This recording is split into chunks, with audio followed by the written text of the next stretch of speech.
Voltamos com o Band Cidade Entrevista, neste sábado falando sobre a cheia dos rios aqui da Amazônia. Coronel, Benjamin Constant, já existem centenas de famílias lá no Alto Solimões, reféns dessa cheia. Como é que está a situação por lá? Olha, nós estivemos praticamente há 10 dias atrás, estivemos lá nessa região, Benjamin Constant, Tabatinga, Atalaia, e realmente o maior precursor lá em Benjamin Constant e Atalaia não é praticamente o nosso rio que está em Tabatinga, praticamente, né? Nosso rio Alto Solimões, mas sim o rio que vem o Maraão, né? Que é o peruano, e o Javari, que faz a fronteira, né? Do estado do Amazonas, praticamente do Brasil com o Peru. Então é onde nós temos o maior trabalho, que esse rio ele deságua toda na região de Benjamin. E Benjamin realmente, algumas ruas já estão tomadas, mas a Prefeitura e a Defesa Civil do município se anteciparam, fizeram já um trabalho preventivo muito bom, já retiraram várias famílias para áreas seguras, né? Outras eles colocaram nas casas dos seus familiares, construíram passarelas bem seguras para a população, além de ter feito um canal seguro para que, por exemplo, nesse período de cheia, as embarcações chegam na porta da casa da pessoa. Coronel, a gente acompanha imagens da cheia do ano passado. É um cenário que está se aproximando da cheia do ano passado? A cheia histórica? Olha, hoje, por exemplo, hoje a cota de hoje lá em Tabatinga, na região do Alto Solimões, ela está com 20 centímetros abaixo da de 2012, mas o ciclo ainda não parou. 20 centímetros Exatamente. Significam muita coisa? Não significa muita coisa, não. É porque a cada 2 dias daqui para o sexta-feira cenário ela muda. pode superar, né? Porque o grande problema, nós já estamos finalizando praticamente o ciclo de cheias no Alto Solimões, né? Agora, como eu falei para você, houve um problema agora, o Juruá já estava finalizando e voltou a subir tudo novamente a calha do Juruá, né? De Guajará subiu 30 centímetros de ontem para hoje, Erunepé subiu 20 centímetros de ontem para hoje, e agora Erunepé chegou a ser batida a enchente do ano passado. Erunepé. Então a situação lá é Isso. preocupante. Nós tivemos alguns problemas de comunicação e de conexão, porque houve uma eleição municipal onde que vários coordenadores de defesa civil foram exonerados, saíram, né? É uma coisa normal, porém a gente tem que ver que... Dificulta muito o trabalho de vocês. Dificulta o nosso trabalho, que grande parte das pessoas que assumem esse trabalho não conhece as comunidades, não conhece as regiões. Então, nós temos que ir logo. E outros não sabem fazer a classificação do risco.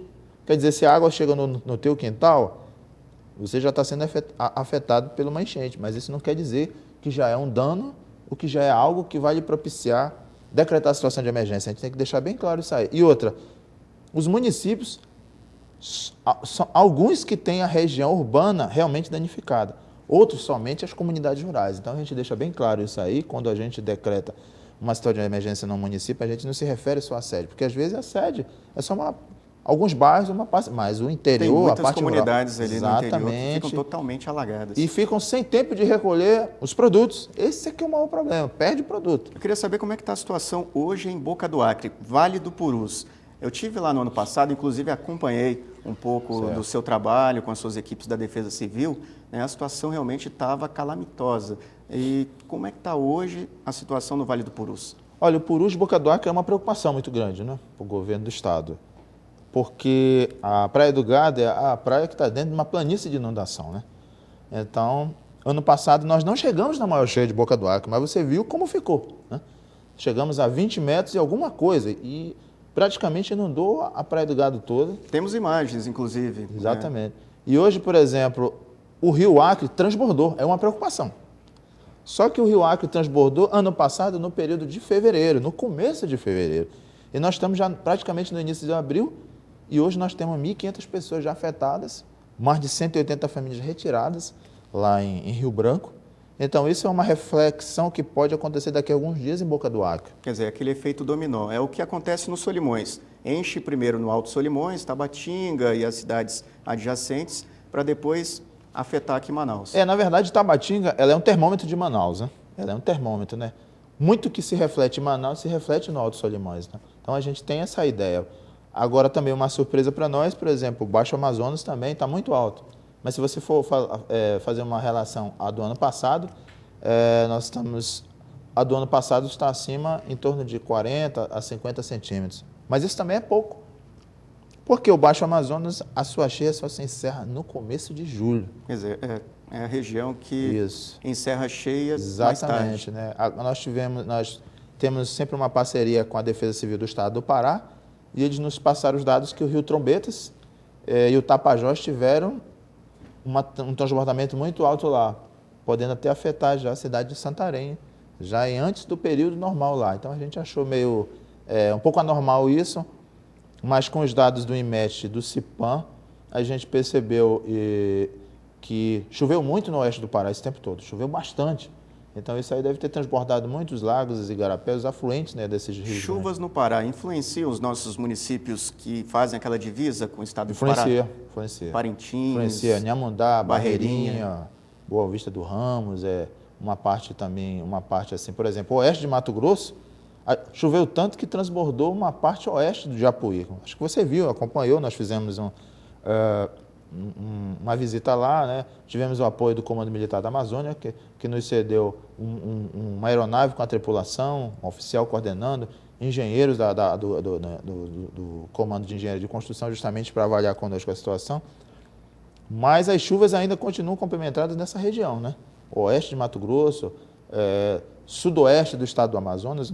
As chuvas em Guajará, Ipixuna, Envira e uma parte de Atalaia já tinham se encerrado praticamente. Extremo oeste ali. Exatamente. E agora voltou novamente. Nós tivemos assim um saldo muito alto de chuva nesses últimos dias, né? E Ipixuna voltou a subir, Erunepé voltou a subir. Então esse impacto dessa água toda vai para os Solimões. Você está entendendo? Então, o que a gente pode falar da forma mais aplicada à nossa gestão de riscos é que a terminologia já efetivada pelo CPRM, pela Agência Nacional de Água, é que em Tabatinga ela é o termômetro de Manaus, mas o desaguamento do rio Juruá no Solimões já é outra proporção. Esse é um outro estudo que pode ser definido. Coronel, a Defesa Civil do Estado chancelou algum pedido para situação de emergência ou calamidade? Como é que está essa situação? Sim, o governo do Estado homologou 5 municípios, né? Apuí, Ipixuna, Erunepé, Itamaraty e Carari. Situação de emergência. Exatamente. Esses municípios foram visitados, nossas equipes todas foram lá, inclusive eu fui lá. Fomos em Envira também, fomos em Guajará. Houve realmente uma tomada de água forte nessas regiões de Envira e Guajará, mas dentro das nossas peculiaridades protocolares, né, a gente concluiu que a Prefeitura tem condições de administrar. Eu estive em Envira no início do mês e vi que o rio está cheio, mas não atingiu a parte urbana, né, a cidade em si. Isso. Então, são principalmente comunidades. Né, a nossa rurais. preocupação são as comunidades rurais, entendeu? A gente quer deixar bem claro para os gestores municipais que nós nunca podemos fazer uma decretação de situação de emergência porque choveu, o rio encheu e a sede está junto. Nós só podemos decretar na região afetada. Então, a gente precisa deixar isso bem claro, né? Nós também temos um grande problema. Qual é esse problema? Os lobistas, aquelas pessoas que fazem aquela promessa para os gestores municipais. Né? Quer dizer, se aproveitam Exatamente. da situação para tentar vender. Exatamente. O trabalho da Defesa Civil como se fosse deles. Existem alguns municípios que tentam forçar uma situação que não existe no determinado período. Aí a gente pergunta por quê? Porque nós temos um estudo, um histórico, né? Uma linha que faz com que qual é o ciclo e qual é o período que entra a região em qualquer situação de desastre, principalmente provocado por fenômenos naturais. Queria que o senhor comentasse um pouco o quadro, o cenário da cheia aqui em Manaus, cheia do Rio Negro. Olha, hoje nós ainda estamos um pouco abaixo da de 2002 para o dia de hoje. Nós estamos em torno de 80 centímetros, mais ou menos. Né? Aí já é bastante coisa. E não é tão alto também, né? Porque 80 centímetros isso pode ser quebrado em 15, 20 dias, isso aí. Mas ainda está um pouco distante, mas já não está tão despreocupante assim. Nós já acompanhamos já com uma certa preocupação, apesar Principalmente naquela orla ali, naqueles bairros Glória, São Raimundo. O governador Dr. Omar Aziz, ele implementou um ritmo muito acelerado para retirar aquelas famílias todas. E grande parte daquelas famílias, onde houve aquele grande afetamento, já foram retiradas e o Prosamin está coordenando toda essa retirada, todo aquele fluxo de indenização colocado em aluguéis sociais, ou então o recebimento da casa própria. Então já esse estudo está mais dinamizado. Essas imagens que a gente acabou de mostrar, que mostram passarelas lá no centro da cidade. A gente corre o risco de ter um cenário parecido com o do ano passado, que foi uma cheia histórica? Olha, eu acredito que a gente possa não chegar a cheia do ano passado, né? Mas acreditamos que a gente pode ser impactuado por uma grande cheia, né? O Serviço Geológico do Brasil está acompanhando e tem passado uma tranquilidade, uma certa tranquilidade em relação à cheia desse ano. Quer dizer, ela é bem mais amena do que a do ano passado. Exatamente. A previsão é que isso se confirme mesmo? Exatamente. A gente tem as ideias que só se houver um fluxo diferente, como aconteceu em 2009. Em 2009, a cheia já estava quase parando, então houve uma densidade muito grande de chuvas no Alto Rio Negro. Então foi dentro do Alto Rio Negro que aumentou e muito a cheia de 2009. E porque nós estudamos muito também pelas calhas. Vamos aos locais, a gente conversa com os ribeirinhos, porque toda a terminologia científica é interessante. Todo o histórico do desastre é uma ferramenta, mas se você não for lá conversar com a pessoa que mora 30, 50 ou não sei quantos anos lá, tem que ir a campo, tem que ir no lá. Foco do problema. Exatamente, a gente tem que conversar. E ele explica, olha, aquele animal ele fazia sempre um abrigozinho ali. Agora ele não fez, ele sumiu. Ou alguém caçou, levou ele, ou ele está numa área segura, porque os animais em si, os animais silvestres, nossa, ele tem uma perspectiva muito maior do que a nossa. Eles têm aquela previsão de que algo ruim pode acontecer na região dele, que é onde ele faz o mapeamento da área, onde ele anda. Sensibilidade maior. Exatamente, onde ele procria, onde ele caça. Então, ele tem essa sensibilidade muito maior e se ruma para um outro canto. Então, a gente precisa estudar esses aspectos que a gente pode dizer que ainda são antropológicos, né? ou antrópicos até, a gente pode dizer, mas a gente não descarta esse tipo de estudo, né? Porque a nossa região é feita de lendas, né? De histórias, então a gente não pode abandonar esses preceitos que a nossa comunidade, principalmente a comunidade rural, apresenta. Coronel Roberto Rocha, secretário executivo de Ações da Defesa Civil do Estado do Amazonas, muito obrigado pela participação, pelas informações e por ter aceito o nosso convite. O governo do Estado do Amazonas agradece esse espaço e nós estamos à inteira disposição da população do Estado do Amazonas.